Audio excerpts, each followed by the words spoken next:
I couldn't find the wisdom lesson that I wanted for today, so I wrote it, which is basically what the authors of the New Testament did. You know they did. I'm not sure if it's a poem, but I laid it out as if it were. Airports, hectic and dehumanizing. Highways, congested and slippery. Crowded stores and credit card fatigue. Religious sentimentality and tired old carols everywhere. But it is going somewhere. To the familiar smells of holiday cooking, and the nostalgia that erupts with every decoration taken from its hiding place under the stairs. To breathe again into life, memories of children now grown, parents now buried, hopes dashed and dreams realized. Family squabbles simmer just beneath the surface as potentially dangerous as an old-time pressure cooker, all wrapped up in the certainty of mortality and defiantly topped with a bow that cries, "Not yet, not this year." The original owners of this building would be none too happy about seeing a Christmas tree up here in the chancel of what was originally a Jehovah's Witnesses Kingdom Hall. The JWs are quite particular about only observing holidays that are actually named in the Bible. And even though you find two different birth accounts of the birth of Jesus in the New Testament, there is no mention of Christmas per se, and certainly not of a December birthday.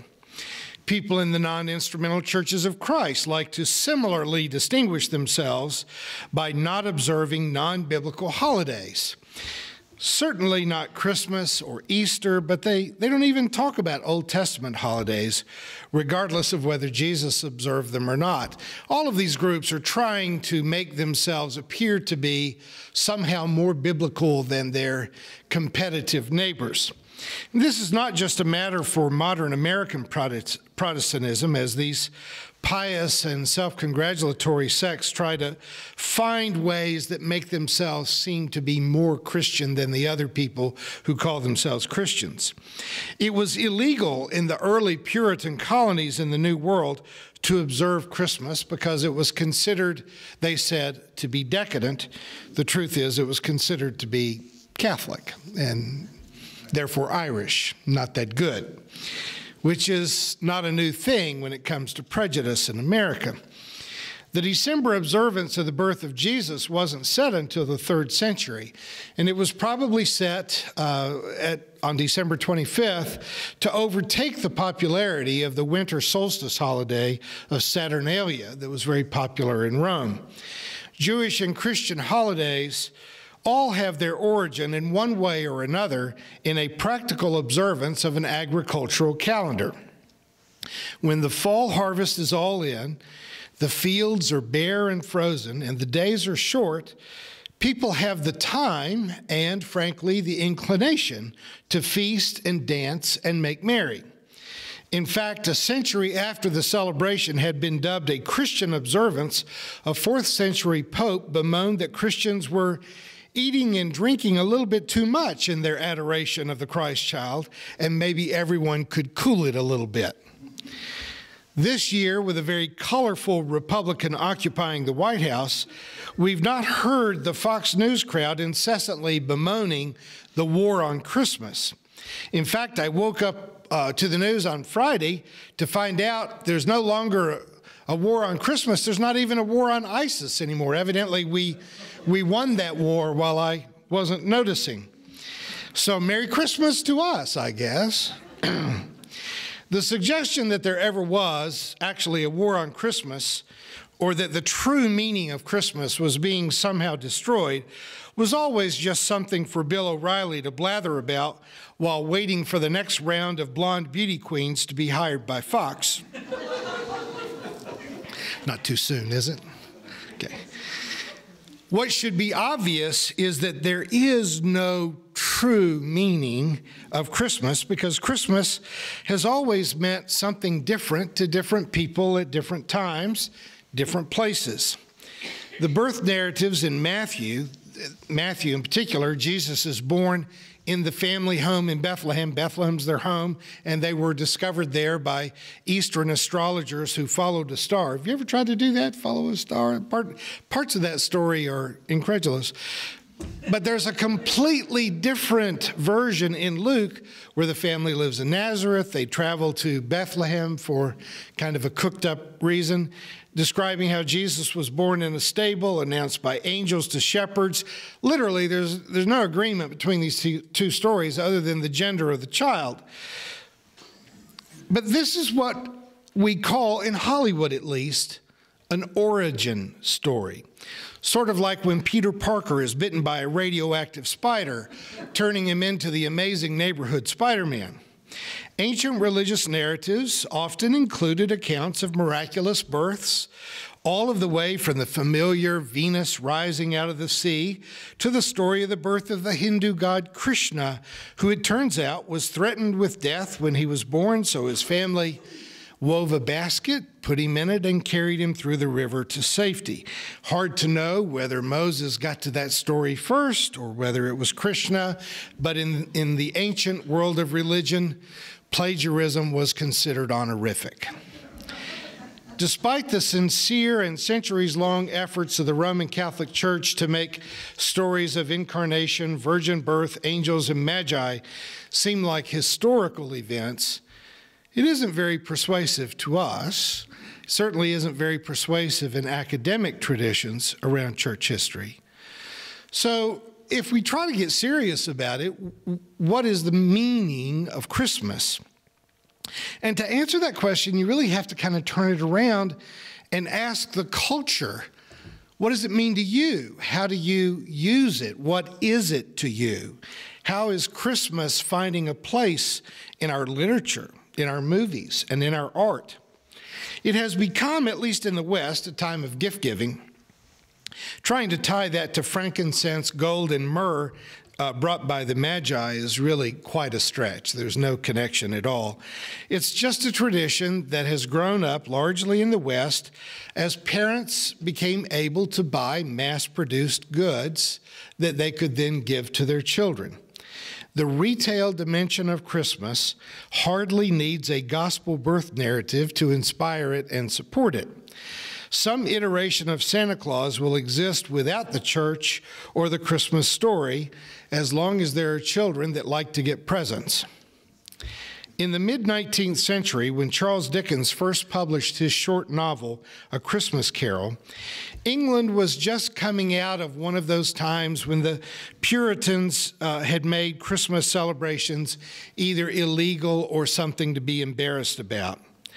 I've always called A Christmas Carol the best Christmas sermon ever written, because with very imaginative characters and the extremes of tear-jerking narratives that would embarrass the people that produce those ASPCA ads with puppies in cages and stuff, make them blush by comparison.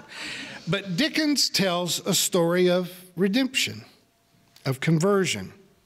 It's no accident, then, that all 20th century Christmas classics have followed suit with the Dickens account.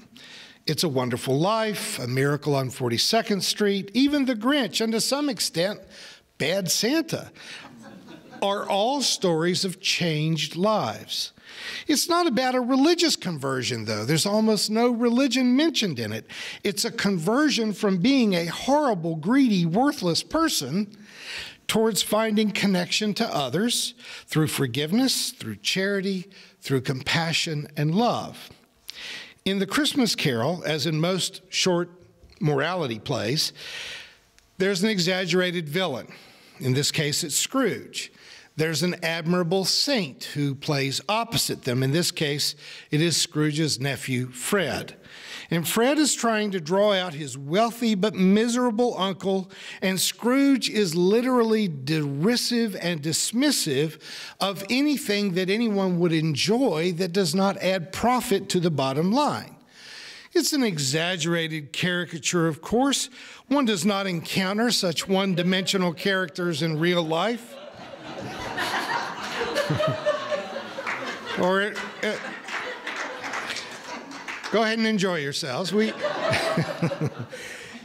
used to not encounter such one-dimensional characters in real life, but it's Christmas and I don't want to talk about Donald Trump. Fred beautifully tries to open a crack in Scrooge's heart, and he has this little speech. He says, "There are many things from which I might have derived good, by which I have not profited, Christmas among the rest. But I am sure I have always thought of Christmas time, when it has come around, as a good time, a kind, forgiving, charitable, pleasant time, the only time I know of in the long calendar of the year when men and women seem by one consent to open their shut-up hearts freely and to think of people below them as if they really were fellow passengers to the grave, and not another race of creatures bound on other journeys. And therefore, Uncle, though it has never put a scrap of gold or silver in my pocket, I believe that it has done me good and will do me good. And I say, God bless it." When I wrote the brief poem that we took as our wisdom lesson today, I was reflecting on how the holiday has evolved for me. My daughter will be 30 years old in a couple of weeks. We no longer shop for presents for each other, nor do we go to great lengths to decorate the house. I'm flying to Denver tomorrow to spend Christmas with her and to meet the guys who will be installing central air conditioning in her little house before it gets hot again. So my Christmas gift to her, once again, will be digging into my retirement savings to help solve a problem for her, which is a great deal more expensive and a lot less fun than Christmas was 29 years ago. As she grew up, I have grown old. I have buried my parents and many more of my friends than I can really stand to talk about. And I have arrived at a time before this month's stock market correction when I have thought a lot about my own retirement and the fact that one day I will leave her orphaned. And I'm not being morbid, I'm being mortal. I don't know how many more trips around the sun I have left in me, but I do know that I have this Christmas. We have this year, and we're going to make the most of it. Among the lies and myths that the church told us when we were young was that we have all of eternity to get it right. I just can't believe that anymore. What I believe is that we have a fairly short amount of time to get it right. The shorter days, the colder air, the gray skies, all scream of mortality. But that doesn't mean that we give up. It means that we need to get into a hurry. As Langston Hughes has said, folks, I'm telling you, birthing is hard, dying is mean, so you better get yourselves some loving in between.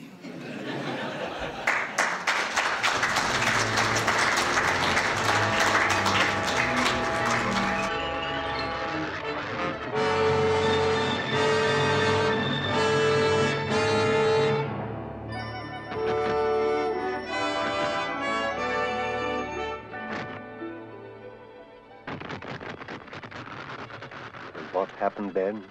Well, in Whoville, they say that the Grinch's small heart grew 3 sizes that day. And then the true meaning of Christmas came through, and the Grinch found the strength of 10 Grinches, plus 2.